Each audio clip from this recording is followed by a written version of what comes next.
First shut down and power off, then open the back door.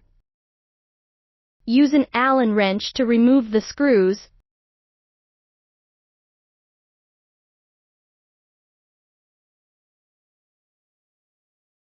After removal, the cup holder can be moved to the right. It can be taken out when it reaches the gap.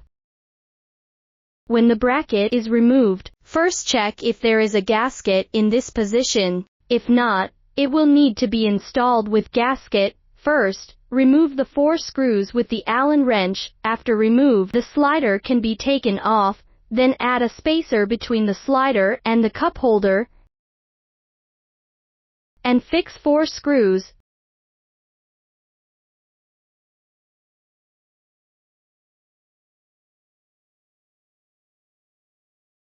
First place the bracket in this direction, then install the L-shaped spacer on the bracket. The other side doesn't need to be installed yet. Use the screws and Phillips screwdriver to fix the spacer. After locking, the bracket can be installed back. When installing it back, it is still through the gap.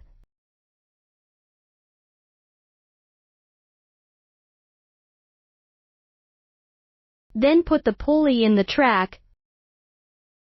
Then move it to the right and close to the push row. Use screws to fix the slider and push rod. Later, take the remaining part back to the machine front. Before installing, remove the cooling baffle.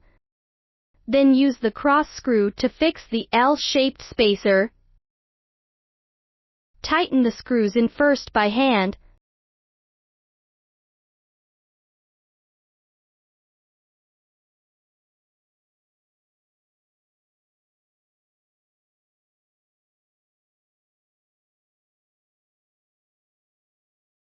Finally, use a Phillips screwdriver to fix it. After fixing, put the cooling baffle back.